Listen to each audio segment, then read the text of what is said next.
Bismillahirrahmanirrahim. Assalamualaikum warahmatullahi wabarakatuh. Alhamdulillahi wa kafa, wassalatu wassalamu ala rasulihil mustafa wa ala alihi wa ashabihi faqad iktafa. Asyhadu an la ilaha illallah wa asyhadu anna Muhammadan abduhu wa rasuluh. Allahumma salli wa sallim wa barik ala nabiyyina Muhammad wa ala alihi wa ashabihi ajma'in wa ba'd. Rabbi syrah li sadri wa yassir li amri wahlul 'uqdatam min lisani yafqahu qawli. Jamaah, kita lanjutkan kajian fikih kita, masih membahas tentang pencurian. Anwa'u as-sariqah, macam-macam pencurian. Ada beberapa jenis pencurian. Yang pertama, nau'un minha yujibut ta'zir. Ada jenis pencurian yang mengharuskan pencurinya itu diusir atau dipenjara. Ada lagi nau'un minha yujibul hadd. Ada jenis pencurian yang mengharuskan pencurinya untuk dihukum potong tangan. Ada juga pencurian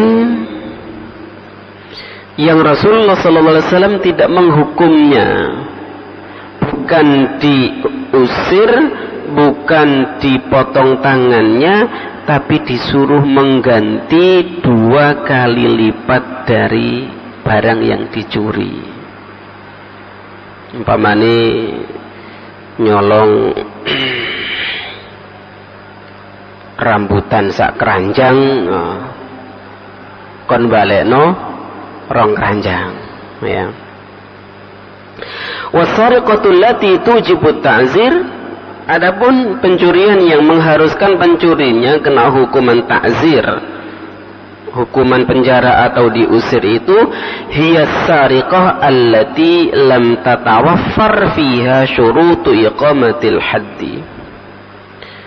Pencurian yang mengharuskan pencurinya diusir atau dipenjara itu adalah pencurian yang syarat-syarat untuk ditegakkannya potong tangan itu masih kurang.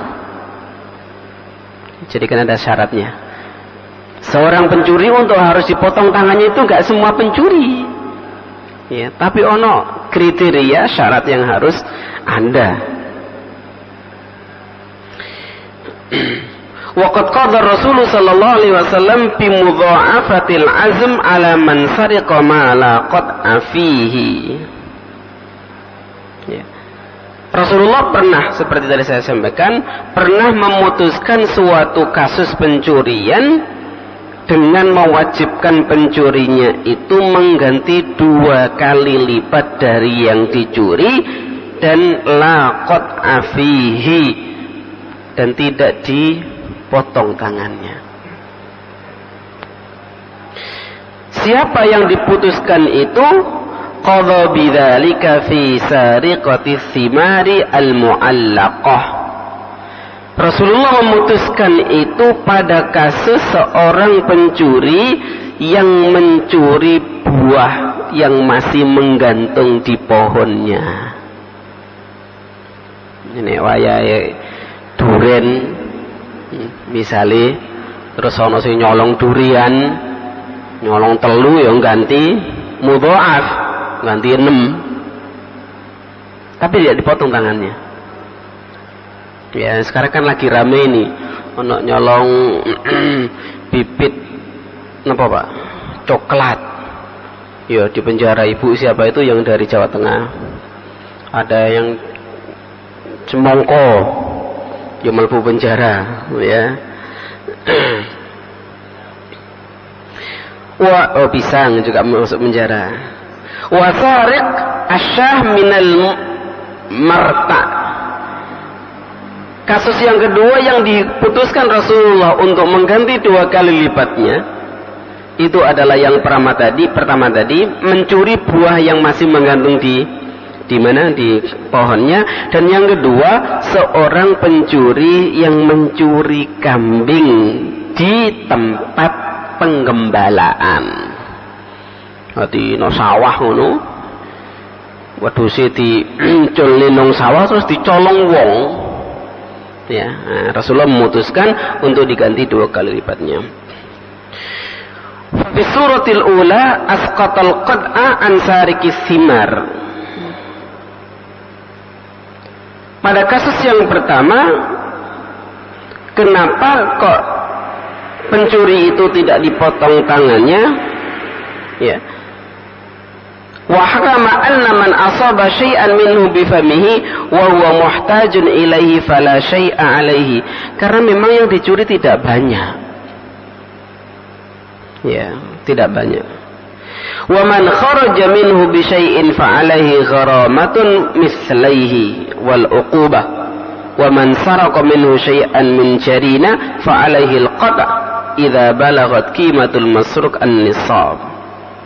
Siapa yang mencuri dan benda yang dicuri itu sampai nilainya itu mencapai 1 nisab, maka kena hukuman potong tangan.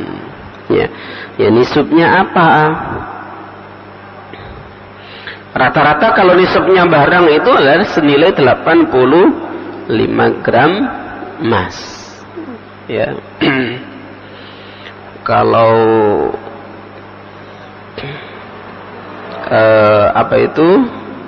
korupsi itu pencuri, nah itu berarti dipotong peng piro itu, pirang nisab itu. Ya. Ini pegelangan kini sikute potong kabeh. Ya. Itu pirang M. Kalau misalnya nisabnya itu 17 juta misalnya, loh itu wis ping pira potol itu. Ya. Wa fi surah tsaniyah qadha fi syah, Rasulullah pernah menghukum orang yang pencuri kambing itu. Qadha fi syah allati tu'khadh min marta'iha bisamaniha mudha'afan. Rasulullah pernah menghukum pencuri kambing yang ada di penggembalaan itu dengan mengembalikan 2 kali lipat dari harga kambing yang dicuri. Kalau kambingnya 700, berarti terus kecekel wonge balekno 1.400.000. Wa qala fi ma yu'khadh min qitanatin bil qata' idza balagha an-nisab allati yuqta fihi sariquhu, rawahu Ahmad wan Nasa'i wal Hakim wa sahhahahu. Wa sariqatu allati uqubatuha al-haddu naw'an. Jadi yang pertama yang kita bahas tadi itu adalah pencurian yang tidak dihukum dengan potong tangan, tapi hukumannya adalah hukuman lain, yaitu mengembalikan apa yang dicuri itu 2 kali lipatnya. Adapun pencurian yang sanksinya itu adalah haddu, yaitu pidana. Yang pertama, al-awwal sariqatus sughra, pencurian yang disebut dengan pencurian kecil. Nyolong kecil itu kena hukuman potong tangan. Ini istilah, bukan pencurian kecil itu nyolong sandal, nyolong piring, nyolong sendok, bukan. Ya. Yang kedua itu sariqatu kubra, pencurian yang besar. Pencurian yang besar itu adalah pencurian yang disertai dengan kekerasan atau bahkan pembunuhan, yang kemarin telah kita bahas, yaitu al-hirabah. Al-hirabah itu adalah pencurian kubro. Nah, pencurian yang kena had potong tangan itu adalah sariqah sughra, pencurian kecil. Dalam hal ini yang dicuri itu nilainya mencapai 1 nisab.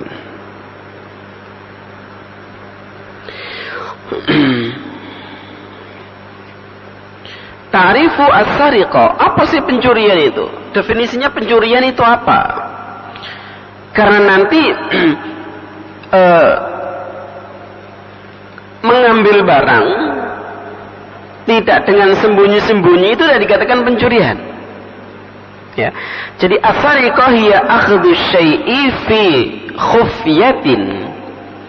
Mencuri sesuatu fi khufyah, dengan sembunyi-sembunyi. Yuqalu istarqa sar'u ay sami'a mustakhfiyan. Orang itu disebut mencuri pendengaran ketika mendengarkan dengan sembunyi-sembunyi. Mbak ndelik-ndelik ngono-ngono ngopeng-ngopeng, itu mencuri pendengaran. Wa yuqalu yusariqun nazar ilaihi idza ihtabala ghaflatuhu liyanzur ilaiha. Mencuri pandangan juga begitu. Ya, memandang dengan sembunyi-sembunyi. Dalam Quran ada Allah berfirman dalam surat Al-Hijr ayat 18, a'udzubillahi minasyaitonir rajim, illa man istaraqa as-sam'a fa'atba'ahu shihabun mubin. Kecuali orang-orang yang mencuri pendengaran. Maksudnya ini adalah setan. Setan yang mencuri pendengaran di langit itu fa'atba'ahu shihabum mubin, kemudian dilempar oleh Allah dengan bintang yang namanya syihab, yang nyeleret itu bintang syihab. Fasammal istima'u fi khiffatin istiraqan. Mencuri dengan sembunyi-sembunyi atau mendengarkan dengan sembunyi-sembunyi itu disebut mencuri pendengaran. Ya, itu wa fil qamus as-sariqah wal istiraq mustatiran li akhdhil malil ghairi min hirzin. Jadi dalam kamus itu mencuri itu adalah mengambil harta orang lain dari tempat penyimpanannya secara sembunyi-sembunyi. Makanya Nabi tadi tidak menghukum yang keras orang yang mencuri buah ya dari pohonnya, karena masih di pohon. Coba kalau sudah di wadai peti, terus petinya itu ya ditaruh di tempat yang primpen, kok sih dicuri, ya mungkin hukumannya beda. Wa yafhamu mimma dzakarahu sahibul qamus wa ibnu irfa anna sariqah tuntadhamu umuran thalatha.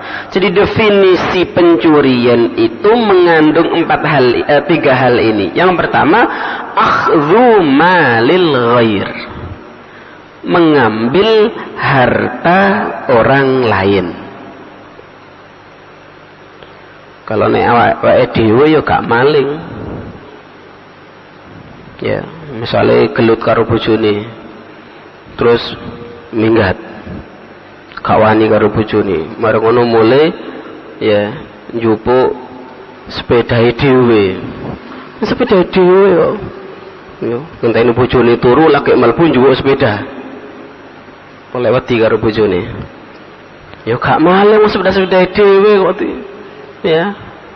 Umpamane sing sepeda bojone sing digawa ya maling, sepeda dhewe kok. Yang kedua, ayakuna hadzal akhdhu ala jihatil ikhtifai wal istitar. Pencurian yang dilakukan itu dengan cara sembunyi-sembunyi. Loh kenapa? Karena ketika pencurian dilakukan dengan terang-terangan, itu ada kemungkinan orang yang menolong. Ketika yang pemilik itu tahu bahwasanya barangnya dicuri, dia teriak. Teriakan itu mengundang pertolongan orang lain. Tapi kalau sembunyi-sembunyi seperti ini, ya kono sing nolong, kecuali dia tahu dia sendiri yang ngonangi. Yang ketiga, ayakunal malu muharrazan. Harta yang dicuri itu adalah harta yang ditaruh di tempat yang primpen.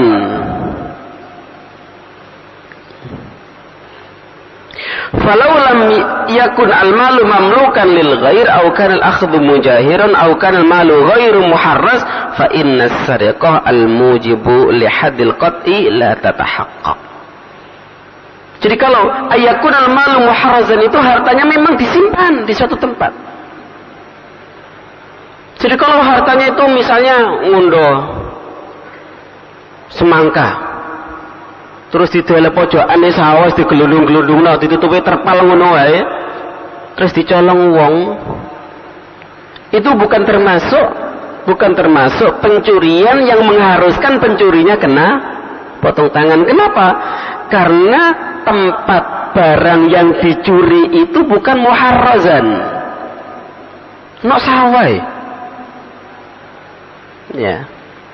Tapi kalau sudah ditaruh di tempat yang terjaga, tapi kok si bobol, nah itu termasuk ATM. ATM itu muharrazan.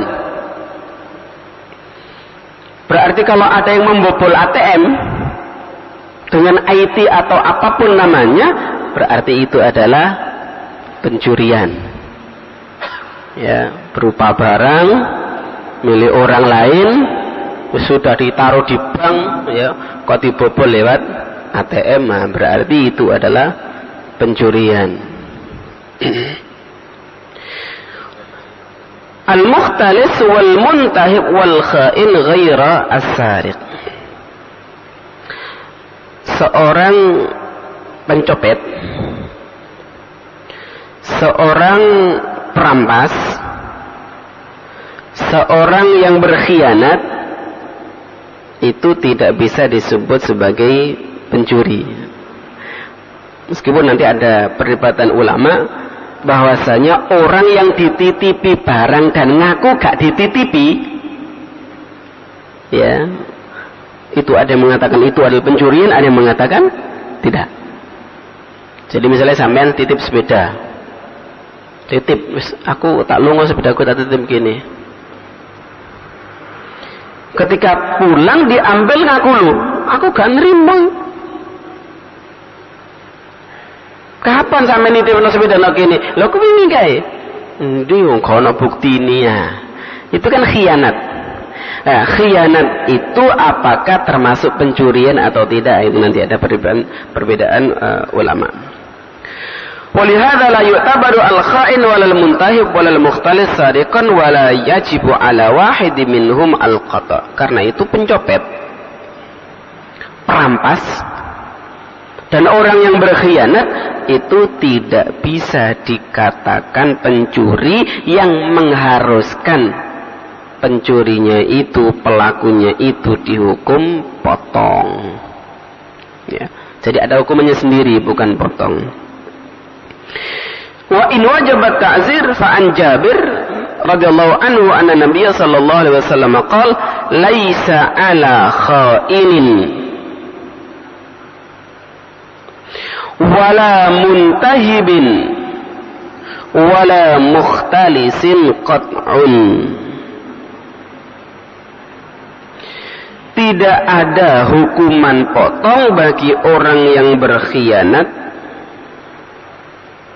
potong tangan maksudnya, wala muntahibin, dan orang yang merampas,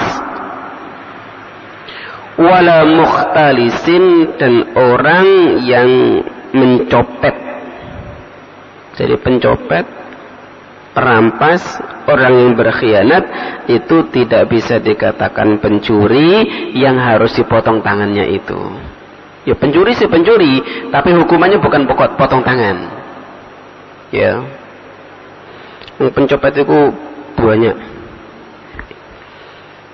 Pura-pura ngamen, kadang-kadang nyambi nyopet. Dan biasanya geng-gengan. Ya, geng copet itu ada. Jadi ada temen kecopetan di Senen, Jakarta. Kemudian biasa wong arek enom arek Surabaya mbek misu-misu ngono. Ngene. Ah, ternyata kemudian pencopetnya itu bilang, "Oh Surabaya ternyata." Lah sampean kecopetan? Iya. Waduh, Dek, copet pisan. Wis ayo elok aku. Nah, diajak. Ternyata ada tempat mangkalnya. Sitakoni boloi, sapa sing njupuk Dompete kancaku iki arek Surabaya, padha Surabaya dhewe iki ya.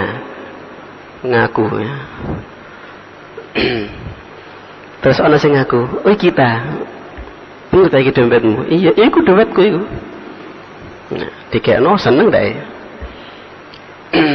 Tapi engko dhisik aja murah-marih dhisik. Tak kelemu tambahan. Jadi dompetnya dibalikno, isine gak dijupuk sian, tapi ditambahi. Ya. Ditambahi. Kesetia kawanannya boleh, tapi nek ngono ku carane wis enggak genah itu ya. Ya perkara sing lagi rame kemarin-kemarin itu ya. Setia kawanan boleh. Jadi teman saya itu dompetnya ketemu terus ditambahi gitu loh. Ya. Nyopet. Ya. Rawahu ashabus sunan wal hakim wal bayhaqi wa sahahu tirmidzi wa ibn hibban wa an Muhammad ibn Shihab az-Zuhri qala inna Marwan ibn al-Hakam utiya bi insanin qad ikhtalasa mata'an fa arada qad ayadihi fa arsala ila Zaid ibn Sabit yas'aluhu an dhalika fa qala Zaid laysa fil khalsah qat'un. Marwan ibn Hakam seorang khalifah ini pernah dihadirkan seorang pencopet karena sudah jelas ketangkap dia itu pencopet, maka Marwan ini ingin menghukum pencopet itu dengan memotong tangannya. Fa arsala ila Zaid ibn Sabit yas'aluhu an dzalika. Untungnya sebelum dieksekusi orang ini, Marwan itu tanya kepada Zaid bin Sabit, seorang sahabat, menanyakan, betul tak saya mau mengeksekusi seorang pencopet ini dengan potong tangan? Faqala Zaid bin Sabit mengatakan, laisa fil khalsati qat'un.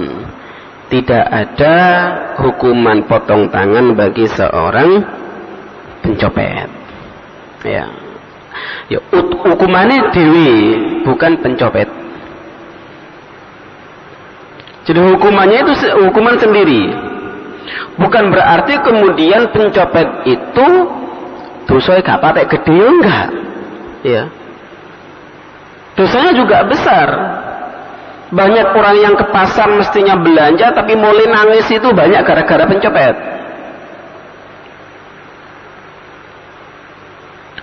Cuman dalam pembahasan fikih yang dipotong tangannya itu bukan itu.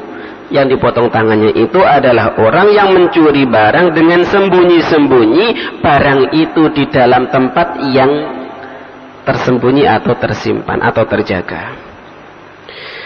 Qala Ibnu Qayyim wa amma qad uyadis sariq fi thalathati darahim wa tarqiqat al-mukhtalis wal muntahib wal ghasif famin tamami hikmati syari' aidan.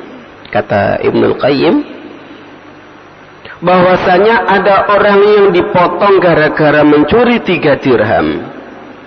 Sementara yang mencopet, merampas dan menggasap itu tidak kena hukuman potong tangan. Kata Ibnu Qayyim, itu menunjukkan hikmatus syari' aidan. Ada hikmah di balik itu. Kenapa? Fa inna sariq la yumkin al-ihtiras minhu. Fa innahu yanqab ad-dawr wa yahtik al-hirs. Karena ketika orang itu mencuri, sesungguhnya pemilik harta itu tidak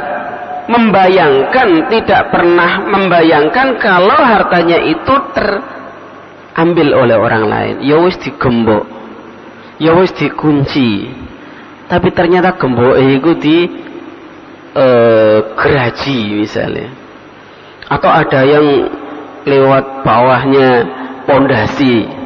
Itu kan nggak dibayangkan sama orang yang pemilik harta. Ya. Wala yumkin sahibul mata al-ihtiras bi aktsar min dzalika falau lam yushraq usli saraqatin nas ba'dhum ba'dha wa 'azama ad-darar wa ishtaddat al-mihna bis-sarra.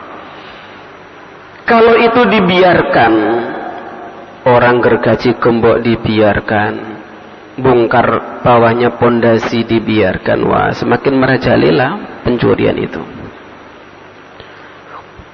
Bi khilafil muntahib wal mukhtalis, berbeda dengan perampas atau pencopet. Fa innal muntahib huwa alladhi ya'khudhul mal jahratan. Perampas itu mengambil harta orang dengan terang-terangan. Ya, di pasar itu rame gitu. Fayumkinuhum an ya'khudhu ala yadayhi. Ketika ada perampasan dalam satu komunitas atau pasar yang banyak orangnya, mungkin saja yang dirampas itu ditolongi banyak orang. Ya, copet gitu langsung nulungi kabeh. Tok rampok itu bisa nulungi kabeh, tapi ini maling. Au yashhadu lahu indal hakim, atau paling tidak orang-orang yang mengetahui adanya perampasan atau perampokan itu bersaksi di depan mahkamah. Wa ammal mukhtalis fa innahu innama ya'khudul mal ala hini ghaflatin. Adapun pencopet itu mengambil harta orang lain pada saat orang lain itu lalai, lengah. Fala yakhlu min naw'i tafritin yumkinu bihil mukhtalis min ikhtilasihi. Karena itu orang yang memiliki harta atau membawa duit tidak boleh lengah. Peringatan supaya tidak lengah pada saat membawa duit. Wa illa fa ma'a kamalit tahaffuz wat tayaqqul la yumkin al ikhtilas, ya. Kalau orang yang membawa duit itu senantiasa perhatian dengan yang dibawa, konsentrasi, nah, insya Allah selamat dari pencopetan itu. Jadi sampean kalau di tempat-tempat keramaian, terminal, stasiun dan seterusnya, itu ketika ada kerumunan, itu sampean berusaha menghindar, ya. Atau dikerumuni oleh banyak orang, sampean aja percaya itu sih. Ketika orang-orang yang mengerumuni sampean itu orang asing, mindset sampean, pikiran sampean aja percaya orang-orang itu. Kalau ketika kita percaya gitu aja gampang. Tahun 98 saya pulang dari Makassar, turun di pelabuhan sini, ya. Saya dengan 3 teman dari Makassar naik, lupa saya waktu itu sini atau apa gitu, kapal. Nah, ada 5 orang di situ. Nawari, becak pak, becak mas, becak pak, becak mas itu. 5 atau 6 orang itu ngerubut. Ternyata di samping nawarkan becak, nggak tahu apakah betul-betul tukang becak atau tidak, itu tangannya itu masuk ke saku saya yang kanan ini. Loh, kok gerumut-gerumut tangan? Tak prakes. Tak putung deh. Diputung dah. Oh, maaf pak, enggak, maaf. Ya. Jadi tak kerta, tak putung deh. Ini tak putung lagi. Padahal kalau duit ada tiket kapal yang mau diambil tiket. Saya jadi cubu-cubu mau tiket gak kanggo wae. Mau aku semudun. Tapi tangan itu tak tegem pada saat di dalam kantong saya. Ya, 98. Dipotong lagi ya. Ndak us Melayu. Padahal aku kok tak potong teman ya kawan ya paling. Tapi paling tidak ngertakan penting, ya. Langsung ngajir. 6-6-nya semuanya menghindar. Saya tidak naik becak, saya mau cari land, ya. Nah, hati-hati dengan pencopetan. Jadi harus waspada pada saat kita itu di tempat-tempat seperti itu. Atau misalnya ke Jakarta, kalau sampean ke Jakarta, apakah turun di mana stasiun atau terminal, tunjukkan sampean itu seakan-akan paham Jakarta meskipun gak ngerti Jakarta. Ya. Nah sampean tole ngono, oh ketok iki. Mangsa iki. Gitu. Udah tawar-tawari wis gak aku dijemput padahal ngelem Yohan. Ya. Kenapa? Kadang-kadang ada yang nakal seperti itu. Ya. Pura-pura nawar-nawari tapi tadi itu sambil operasi. Ya. Seperti yang kemarin saya ceritakan itu. Turun dari metro mini ada yang pura-pura bantuin ngangkat tas. Ternyata yang di depan itu ngangkat tas sambil poyok kaboten gitu supaya tidak langsung turun. Ya, ternyata yang di belakang temannya juga dengan 2 jarinya itu bisa mengeluarkan dompet dari sakunya, 2 jari saja, seret.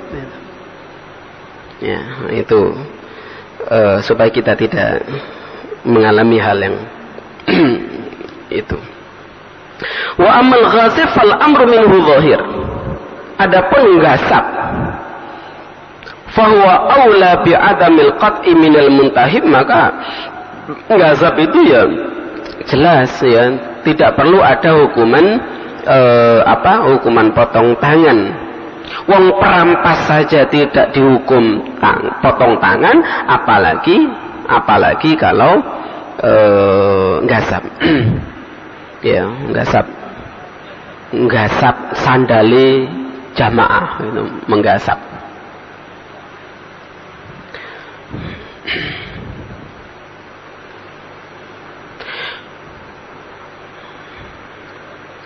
Juhdul ariyah. Ini yang tadi saya bilang khain tadi. Bagaimana ketika orang yang meminjam itu mengelak bahwasanya dia itu telah meminjam? Apakah dia itu dikategorikan pencuri atau tidak? Tahu nyilang duit 1 juta setahun yang lalu. Ketika ditagih itu tidak ngaku gitu. Ya, nah, ini dalam hal ini sesungguhnya Islam sudah mengingatkan di dalam ayat yang terpanjang dalam Al-Quran.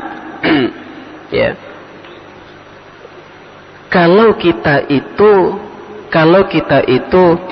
melakukan transaksi jual beli atau pinjam meminjam, hendaknya ditulis. Peminjam dan yang dipinjami itu punya catatan. Jadi meskipun teman sendiri, tulisan agar ada bukti kilo sampean biyen ngilang 1 juta, janji ini bayar sakmene. Ya.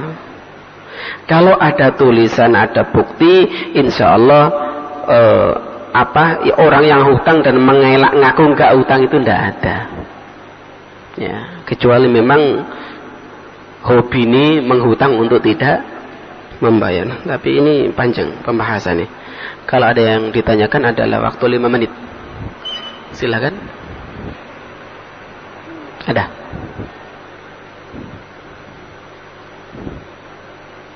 Iku lo mikrofonnya di depan itu. Ada enggak? Assalamualaikum Ustaz. Waalaikumsalam warahmatullahi. Ketika melakukan pencurian, barang yang tersembunyi itu nilainya tidak sampai 1 nisab. Iya. Apakah masih dikenai suku potong?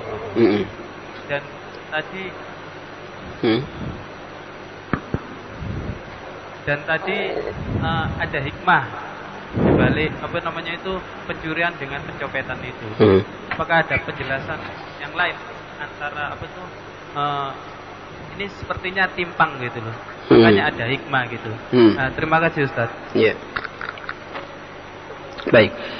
Jadi meskipun sudah disimpan rapi di gudang misalnya, kembali serangkep-rangkep, tapi masih ada pencurian, dan pencuriannya itu tidak sampai 1 nisab, apakah itu tetap harus dipotong tangannya? Tidak. Ya.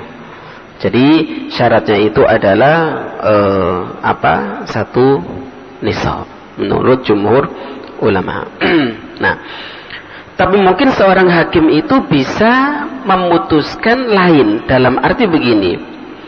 Orang ini itu ngerti kalau tidak sampai 1 nisab itu tidak dipotong tangan.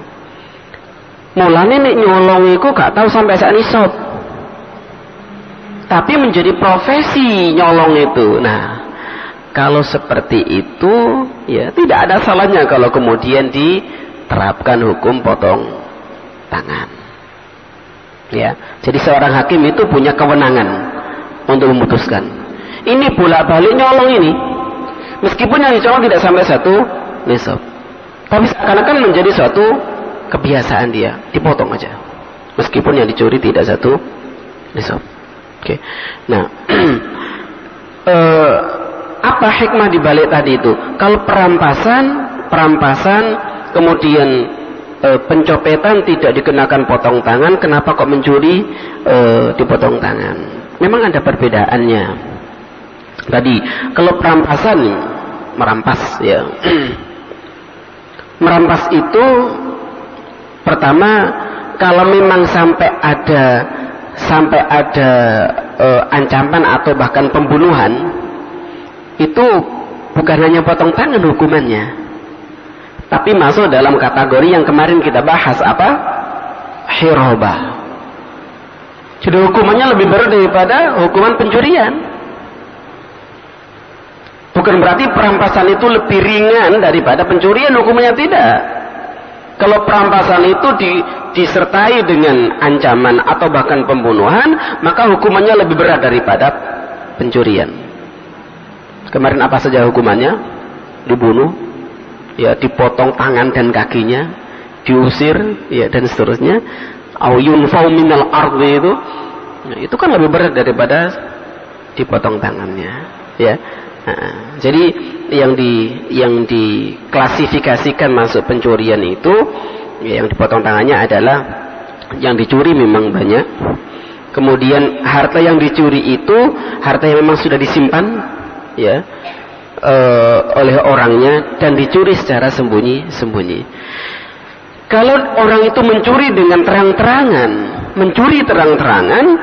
ya, kan kemungkinan untuk bisa minta tolong berteriak itu kan besar. Ya. Meskipun ada kasus terang-terangan tapi tidak ada teriakan maling. Di Sidoarjo pernah terjadi seorang polisi yang baru pindahan, ya, seminggu atau 2 minggu pindahan. Kemudian dia berapa hari gitu nggak di rumah, ada call pickup datang. Itu sampai balik 3 kali call pickup itu. Ditanya tetangganya, "Oh Pak, kok pindah lagi?" "Oh iya, pindah lagi." Itu bukan hanya TV, semua dibawa, sampai pot bunga dibawa. Dan itu dilakukan siang bolong tengah hari, ya. Iku sampai umbal peng telu, karena ini rumah polisi, ya.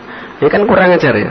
Rumah polisi biasanya jaga keamanan loh, dicolong sampai 3 kolbak loh, gak konangan. Dan nyurinya tidak malam tapi siang. Nah ini kan juga sekarang banyak cara orang mencuri itu, ya. Apalagi perumahan kalau siang rata-rata orang kerja. Justru kesempatannya itu siang untuk menggarong rumah orang. Oke, sudah habis waktunya, ya. Kita akhiri dengan doa kafaratul majlis. Subhanakallahumma bihamdika asyhadu an la ilaha illa anta astaghfiruka wa atubu ilaik. Assalamualaikum warahmatullahi wabarakatuh.